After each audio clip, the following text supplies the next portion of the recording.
Dr. Alina Vasquez. The blizzard had been raging for 3 days.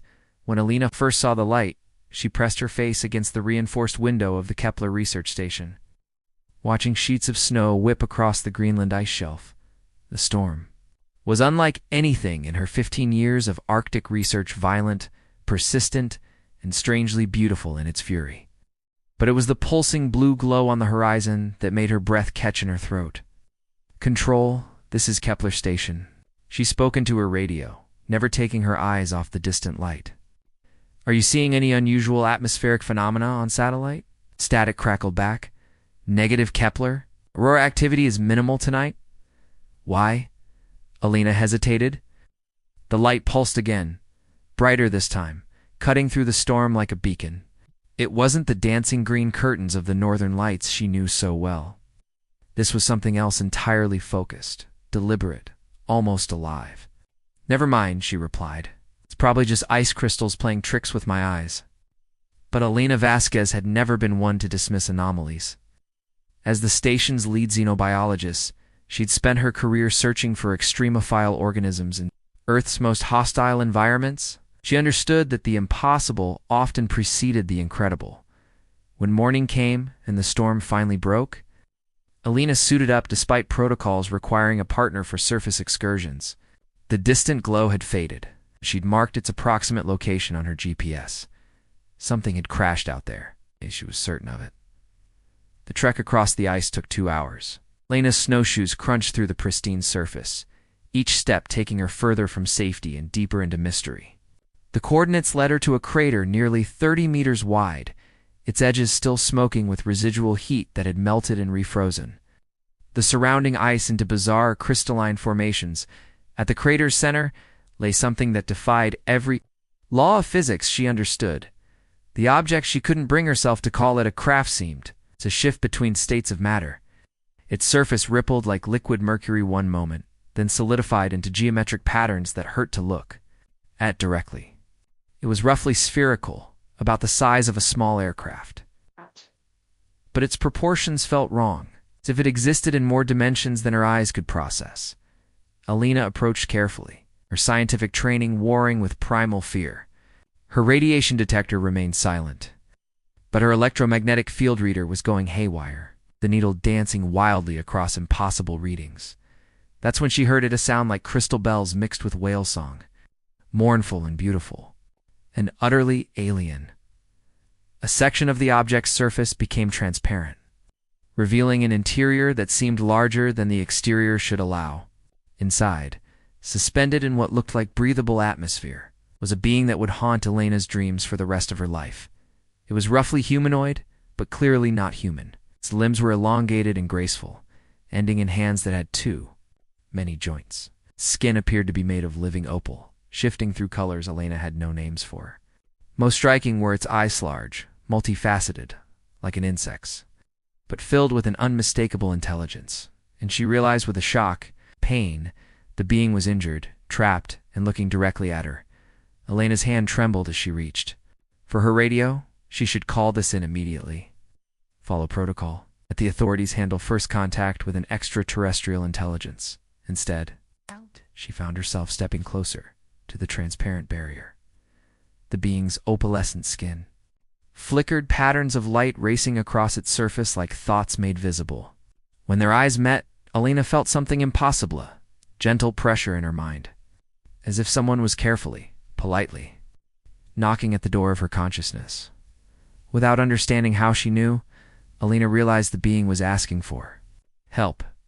She placed her gloved hand against the barrier, and the patterns of light on the being's skin began to pulse in rhythm with her heartbeat. The pain was the first thing Jackson remembered upon awakening, not the physical agony of the crash, but the devastating silence where the song should have been.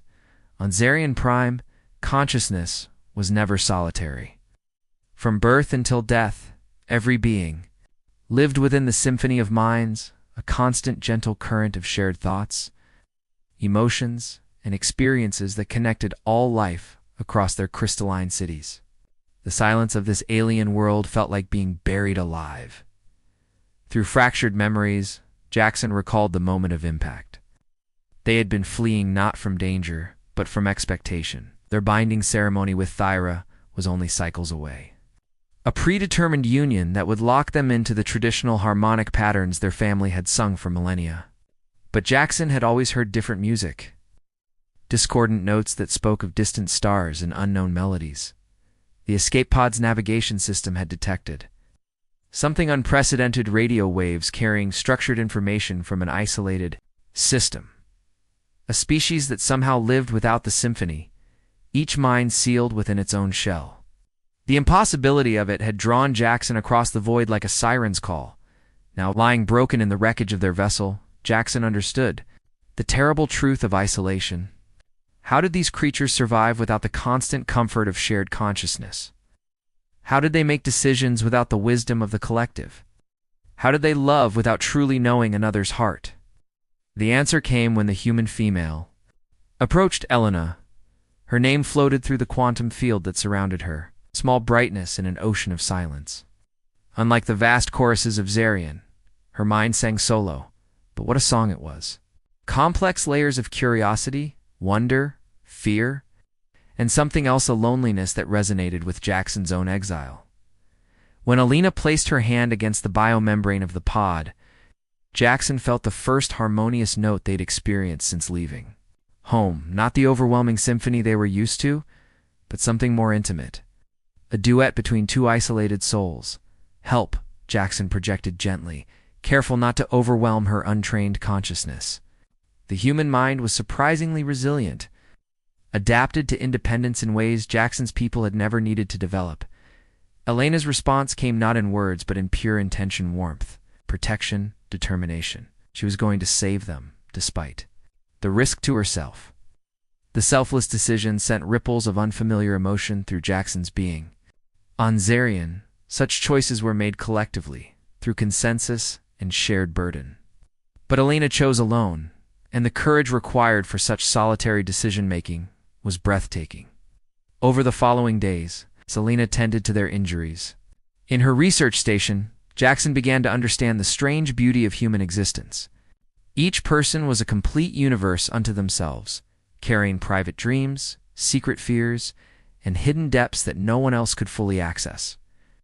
It was terrifying and magnificent. Alina shared memories of her childhood, lonely nights spent cataloging star positions, dreams of discovering life beyond Earth, the ache of being surrounded by people who couldn't understand her passion for the unknown. In return, Jackson showed her glimpses of Zarian, cities that grew like living music, where every citizen's voice contributed to architectural harmonies that stretched toward twin suns. But it was the small moments that changed them both. Elena's quiet laughter when Jackson first attempted human speech, the way her mind brightened when she solved a scientific puzzle, the gentle sadness that colored her thoughts when she believed Jackson wasn't paying attention. "Why do you choose solitude?" Jackson asked during one of their mental conversations. "I don't choose it," Elena replied, her thoughts tinged with old pain. "It chooses me. People don't understand what I see in the sky, what I hope to find. But now you have found something. Found me." Elena's mind filled with a warmth that had no equivalent in Zarian's symphony. It was personal, private, meant only for them. On their world, such exclusive emotional bonds were considered selfish, disruptive to the greater harmony. Here with Elena, Jackson discovered they were beautiful. As their connection deepened, Jackson began to change. Their opalescent skin developed new color patterns, warm golds and deep blues that reflected human emotions their people had no words for. They were becoming something new, a bridge between the collective consciousness of Zarian and the isolated beauty of human experience. But even as Jackson learned to treasure their unique bond with Elena, they sensed approaching danger. Her colleagues were asking questions. Government frequencies buzzed with increasing activity. Their time in this perfect, lonely sanctuary was running out. "They will come for me soon," Jackson told Elena one evening as Arctic winds howled around. "Their refuge? I won't let them take you," she replied fiercely. But they both knew that some songs, no matter how beautiful, were destined to be brief. Dr. Marcus Webb, Dr. Marcus Webb had dissected his conscience years ago, the same way he'd dissected countless specimens in his laboratory. Emotions were inefficient. Empathy clouded judgment. Scientific advancement required a certain detachment, from the subject's understudy at least. That's what he'd told himself when he accepted the position at Black Rock Facility. The Nevada Desert Complex was a tomb of secrets buried beneath layers of clearance levels and concrete.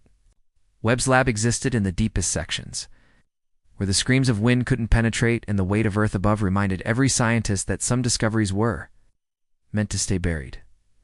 He'd been brought in specifically for Project Lazarus. Study of what his briefing materials euphemistically called recovered extraterrestrial biological entity. Webb's expertise in xenobiology and neural mapping made him invaluable for understanding their prize.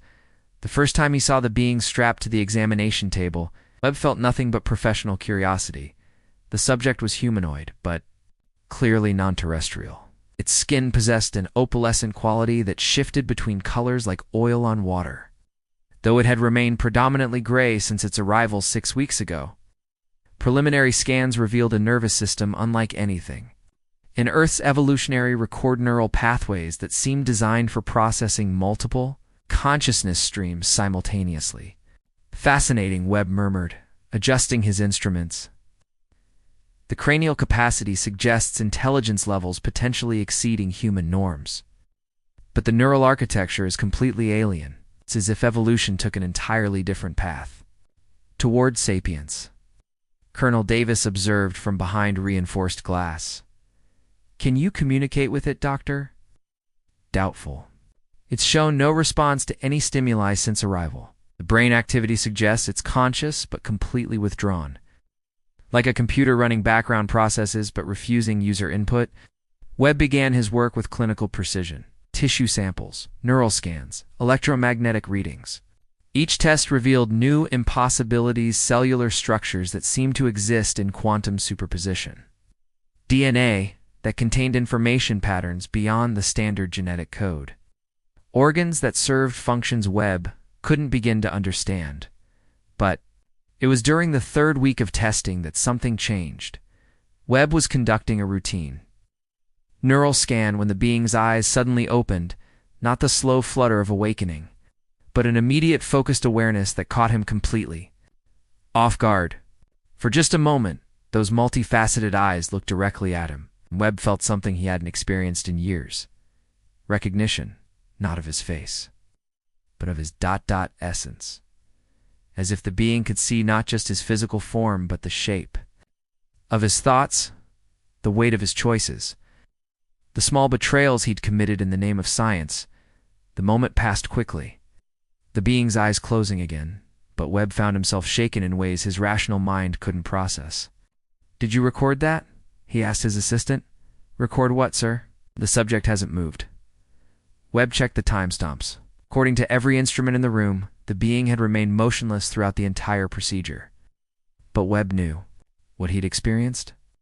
The question was whether his instruments could detect consciousness on a level human technology wasn't designed to recognize.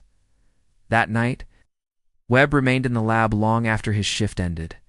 He found himself staring at the unconscious being, trying to understand what had passed between them in that moment of eye contact.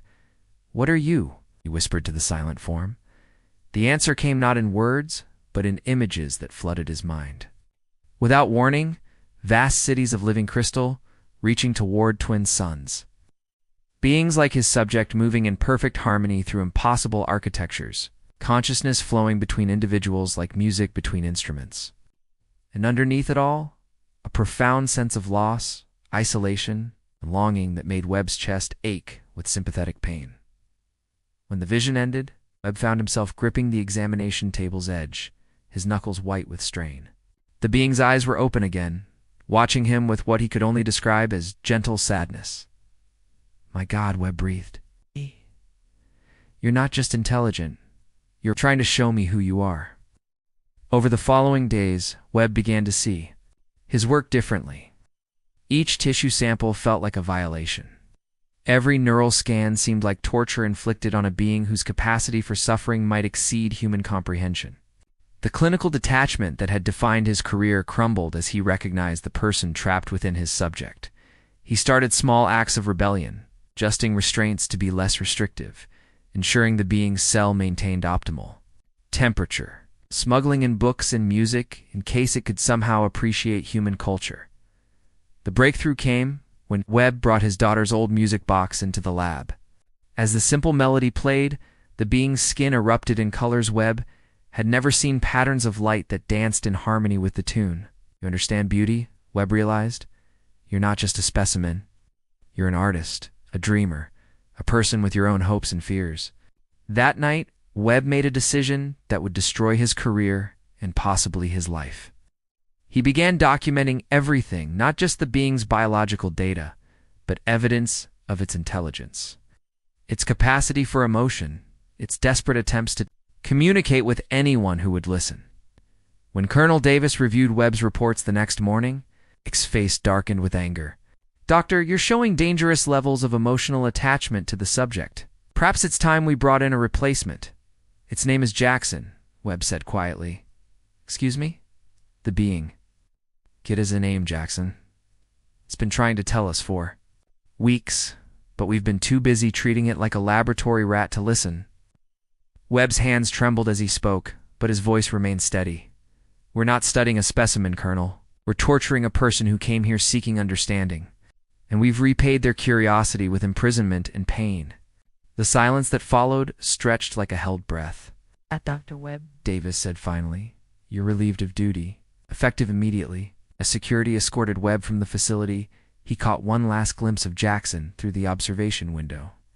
Those multifaceted eyes met his once more, and Webb felt a final pulse of shared consciousness, gratitude, forgiveness, and a desperate hope that somehow someone would remember that aliens could love and dream just as deeply as humans. Riley Chun had joined the military for college money and adventure, not to become an accomplice to what felt increasingly like an interstellar war crime. The 22-year-old communications specialist spent her shifts in Blackrock Facility's nerve center, monitoring encrypted transmissions and maintaining secure channels between the Nevada complex and various government agencies. It was routine work until the night Dr. Webb's termination orders came through. Riley had always been curious, a trait that made her excellent at her job, but occasionally got her into trouble. When Webb's files were flagged for deletion, something made her copy them to a secure drive before they vanished forever. What she found changed everything. Webb's documentation went far beyond standard scientific observations. He'd recorded hours of behavioral analysis, emotional responses, and what appeared to be attempts at communication from the extraterrestrial subject. But it was the final video log that made Riley's hands shake as she watched. On screen, Dr. Webb sat in his lab, exhaustion evident in every line of his face. "This is my final entry for Project Lazarus," he said quietly. "After 3 months of observation, I can state with absolute certainty that we are not studying a specimen. We are holding a person prisoner, being with intelligence, emotions, and a capacity for suffering that may exceed our own." The camera turned to show the being strapped to an examination table. Its opalescent skin pulsed with dim colors, and even through the grainy footage, Riley could see something that made her stomach clench tears. Alien or not, the being was crying. Subject Jackson, as they've tried to tell us, came here seeking understanding. Instead, we've subjected them to 3 months of isolation, invasive procedures, and psychological torture. I can no longer be party to this. Webb approached the table, and incredibly, the being's skin brightened at his presence. When he gently touched their restrained hand, patterns of light flowed between them. And for just a moment, both faces showed the same expression of profound connection. "If anyone ever sees this recording," Webb continued, "know that first contact could have been beautiful. Instead, we chose fear." Riley sat in the darkened communications room, the weight of Webb's words settling over her like a shroud. She thought about her younger brother, autistic and often misunderstood, who'd taught her to see intelligence in forms that others dismissed. She thought about her grandmother's stories of Japanese internment camps, or fear had turned neighbors into enemies. But mostly, she thought about the being in that cell alone, afraid, and hoping that somewhere among the humans studying them, someone might choose compassion over duty. Riley made her decision in the space between one heartbeat and the next. Over the following week, she began her own quiet rebellion. Using her access to the facility's communication systems, Riley started documenting everything she could about Jackson's treatment. Guard rotations, security protocols, transportation schedules. She told herself she was just gathering information, not planning anything. The lie lasted exactly until she intercepted a transmission about specimen terminations scheduled for the following week. That night, Riley reached out to the one person she trusted with impossible secrets, her older sister, Jamie, a journalist who specialized in government corruption. Their conversation was cryptic, conducted through coded phrases they'd used as children. But the message was clear. Something terrible was happening at BlackRock, and the world needed to know. "I can't publish without proof," Jamie said during their carefully vague phone call. "What if proof found its way to you? Hypothetically." A pause. "Hypothetically, the world deserves to know if someone is being hurt." Riley spent the next 3 days copying everything she could: access security footage, medical records, communication logs, and Webb's deleted research files. The evidence painted a picture of systematic abuse disguised as scientific inquiry. But gathering evidence wasn't enough. The termination order was still scheduled, and Riley couldn't live with herself if she merely documented Jackson's death instead of preventing it. The escape plan formed slowly. Built from careful observation and desperate hope, Riley had noticed that transport vehicles left through the facility's eastern gate every Tuesday at 0300 hours, carrying biological waste to an off-site disposal facility. The route took them through a stretch of desert where cell phone coverage was spotty and security cameras were sparse. She also knew that Jackson's cell was scheduled for deep cleaning that same Tuesday, a procedure that would require temporary relocation of the subject. Riley had never considered herself brave. But as she prepared her equipment in the pre-dawn darkness of that Tuesday morning, she thought again about her brother, her grandmother, and all the people throughout history who'd been dismissed as less than human simply because they were different. The data package was already in motion, uploaded to secure servers, and scheduled to reach Jamie's newsroom in 6 hours.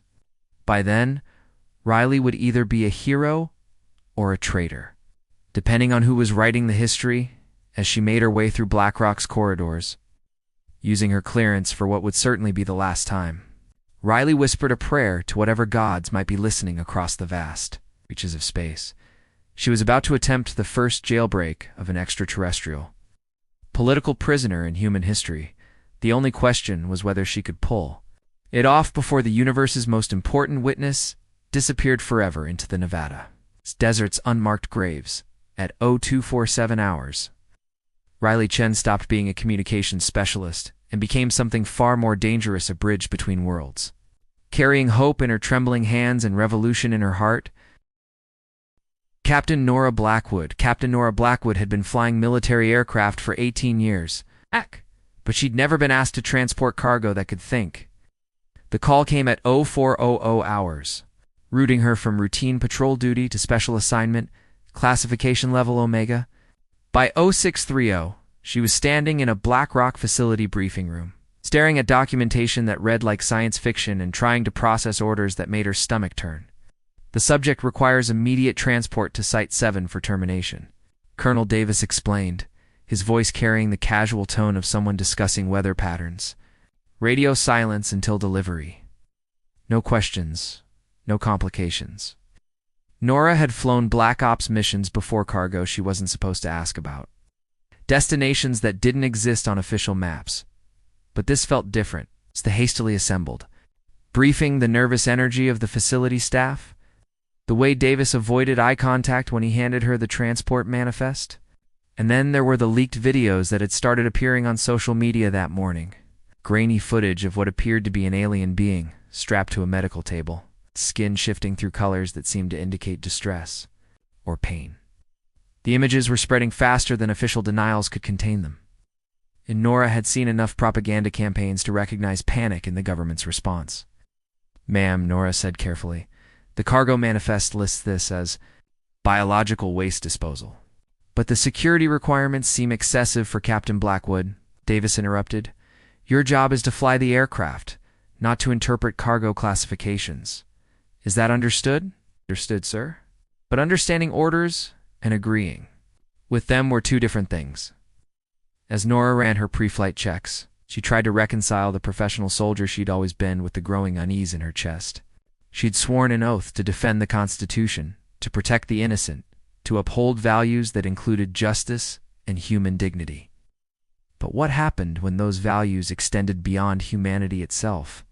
The cargo was loaded at 0800 hours in a Ducker hours, a sealed containment unit that looked more like a high-tech coffin. Through a small observation window, Nora caught a glimpse of the being inside, unconscious, restrained, and somehow fragile, despite its alien nature.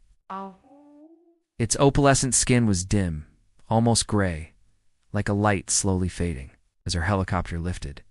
Off into the desert morning, Nora found herself thinking about her daughter Emma, now studying marine biology at Berkeley.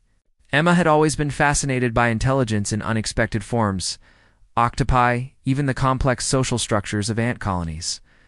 What would she think of her mother's role in destroying possibly the greatest discovery in human history?